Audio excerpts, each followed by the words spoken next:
This is Warrior 2.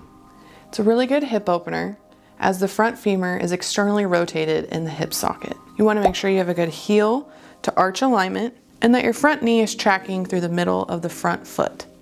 It's not sagging inward, but directly over the middle of the foot.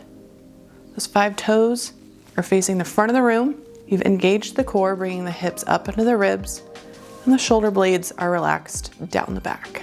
If you need to make Warrior 2 a little easier, you can always modify it by coming down onto the floor with that back knee and doing it from here. You can always make Warrior 2 a little bit harder just by how far you sink into it. Make sure that front knee isn't ever extending over those front toes.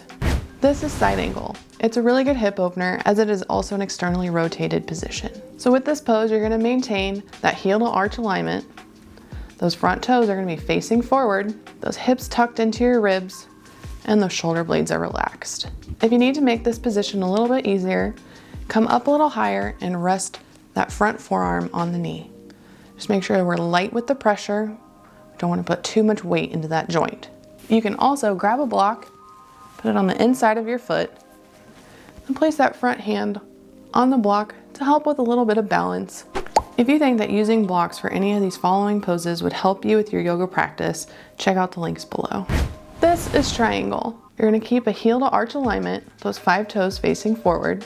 This bottom hand is going to be on the outside of that foot, making sure that we don't sass our hips out behind us, keeping them tucked up underneath us, and making sure that we are nice and relaxed with our shoulders, not having them hunched up by our ears. If you're feeling locked out from this position, you can always micro bend that front knee.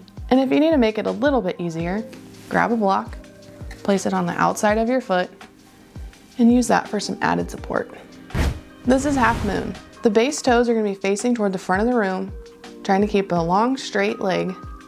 Those back toes are going to be facing back toward our face, pushing energy through the heel of that back leg. For where I'm at in my practice, I like to use a block for some added support. With a little extra practice, bring your hand up off of the block. This is plank.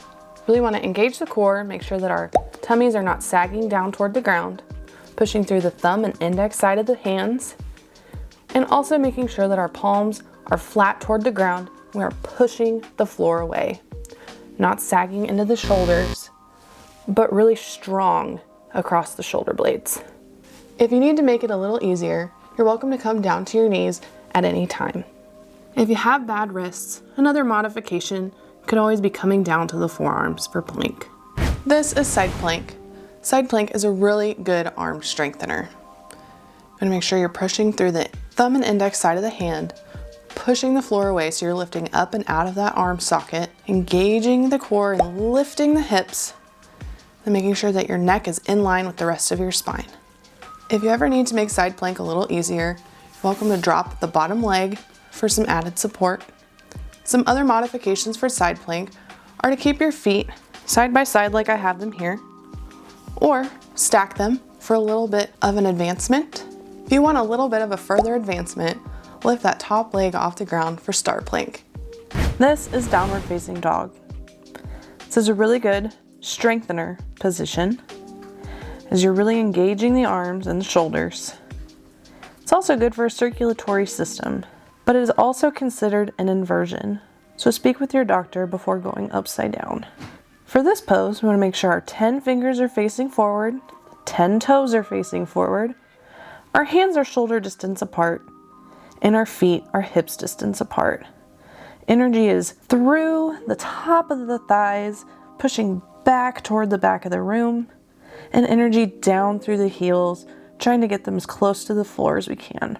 For people who have bigger shoulder masses, maybe they lift weights, they may find it more comfortable to expand their hands to about mat distance apart. For people who have really tight hamstrings, say their feet don't go very far down to the ground, you can find that bringing your feet about mat distance apart makes it a little bit easier for them to go down. If you have a history of bad wrists, with downward facing dog you can always use some blocks. Make sure to set them down about shoulders distance apart and grab onto the edge of them like this. As you can see, when we push up and back into downward facing dog, it takes a lot of the wrinkles and tension out of the front of the wrists. And here you can see the difference between using a block and not using a block for bad wrists. This is dolphin pose. This position is also a very good arm strengthener position. It is considered an inversion, so speak with your doctor before going upside down. With dolphin, we want to make sure that our elbows are shoulders distance apart, feet are hips distance apart, 10 toes are facing the front of the room, and pushing our energy through our thighs to push our bottoms to the back of the room. For dolphin pose, you can keep your palms facing down, or bring the palms together, interlace the fingers for a different variation of dolphin. This is chaturanga. It's a really good pose to help strengthen the upper arms. For chaturanga, we want to keep our wrists under our elbows. Do not bend more than a 90-degree angle at the elbows, and make sure that your elbows are kissing your ribs. If you ever need to make chaturanga easier, just drop down to your knees. Another modification to make chaturanga easier is if you have a yoga strap, make a loop so that your arms can still remain shoulders distance apart. And then keep that strap just above the elbow here. Get into your plank position for chaturanga, and when you lower, you'll find that that belt naturally stops you from going too far and helps keep a good position for chaturanga. If you'd like to try this modification but don't have a yoga strap, just check out the link below. For this next pose, we will be pairing up cat and cow. Starting with a good tabletop position, hands are directly below the shoulders and knees are directly below the hips. Engaging the spine up, rounding through the spine and shoulders, pushing the floor away with the thumb and index finger, we'll find cat pose.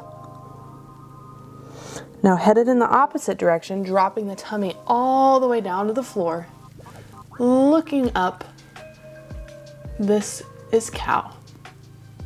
Performing both cat position and cow is really good for spinal health and flexibility. This is cobra pose. Cobra pose is considered a very slight back bend. And make sure that you're light in through the hands. Most of what is holding you up is going to be your back muscles, engaging the core off of the ground, and a slight squeeze with the glutes. Don't want to over squeeze the glute muscles as it could compress your lower back. Make sure to press the pinky toe side of the foot down into the ground and keeping a tall spine with no wrinkles in the back of your neck. This is up dog. We have 10 fingers facing forward, engaging the core, pressing through the tops of our feet and lifting the thigh bones off of the ground, making sure we have nice relaxed shoulders. Shoulder blades are down the back and we're pushing the floor away. This position is considered a back bend, so we don't want to let go of the stomach muscles, leave the thigh bones on the ground, as we can really compress the low back here. So engage the core, lift the thigh muscles, and push the floor away, protecting that lower back. This is pigeon. This pose is really good to stretch the piriformis and psoas muscles. For this pose, we want to make sure that our back toe is in line with our hip, our front leg is comfortably set, my knee is further forward than my foot, whereas some people in this pose can make their front leg more parallel to the mat. Just find whatever is more comfortable for your body. The most important thing with this pose is making sure we have level hips. We don't want to be sagging out one way or the other. A way to help with that is if you take a block and you set it just under the glute, and you can rest on it to make sure that those hips remain level. Another way to perform this stretch is either to remain tall with the spine, hands firmly planted on the ground, or option to come down onto the forearms, releasing the head and really relaxing into this pose. This is child's pose. Child's pose is a really comfortable position to either begin, end, or rest in during class. It also provides time for reflection. Some people like to leave their arms out during child's pose, as you can see here. Other people like to bring their arms in to really curl up into a ball. You want to make sure that your big toes are touching and the knees are pointed out. Find whatever position is best for you and really sink into the pose. This is Warrior One. For our foundation, we have a good heel to heel alignment. And if you feel like your hips are too closed or pinched, you can always move that front leg a little further out to the side. Hips are going to be facing toward the front of the room. Bring those hips up and into the ribs. Shoulder blades are nice and relaxed down the back. Warrior One is also very similar to crescent pose. In order to perform crescent, you would simply lift the back heel and push energy through both heels for crescent. In order to make Warrior One or crescent a little bit easier, you can always drop that back knee and hold from this position. Warrior One and crescent are neutral standing positions, which means that both femurs are neutral in the hip sockets. This is a really good position if you ever need anything to help open up the hips or prepare for a more advanced pose. This is chair pose. We've hinged at the hips, sitting our weight back, light in the toes, heavy in the heels, making sure that our knees are not going over the toes, and lifting the arms up. Shoulder blades relaxed down the back, tucking our hips up and into our ribs, engaging the core. This is bridge pose. We're engaging the quads, a slight engagement of the glutes. Want to make sure we do not over-engage as we could crunch into our lower back, keeping those knees in line with the hips and 10 toes facing forward. A modification for bridge to make sure that you're keeping your knees in line with your hips, stick a block in between your knees, and then lift up, squeezing that block together. This is a seated forward fold. It's a really good stretch for the hamstrings. You want to make sure that you're keeping your feet flexed back towards your shins, grounding your heels into the ground, making sure that your sitting bones are not lifting up off of the ground, keeping a nice long spine. And in order to check your form, you can raise your hands up overhead, tall spine, and lean forward. When you feel that you've met your max and your hands start to slip, without rounding the shoulders, set the arms down, leading with the heart towards the toes. If you're somebody who has really tight hamstrings, you can always roll up the end of your mat.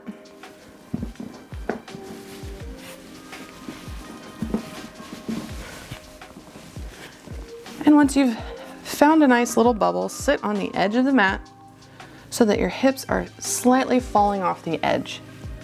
You'll find that it takes a little bit of tension off the hamstrings, or always feel free to micro bend the knees and push in through the heels. This is a wide-legged forward fold. We want to make sure that our feet are parallel with the ends of the mat. They're all facing in the same direction. We want to lean forward just a little bit to make sure that our hips are directly over our heels, not sagging backward or too far forward. This helps make sure that we have a nice even stretch through the hamstrings.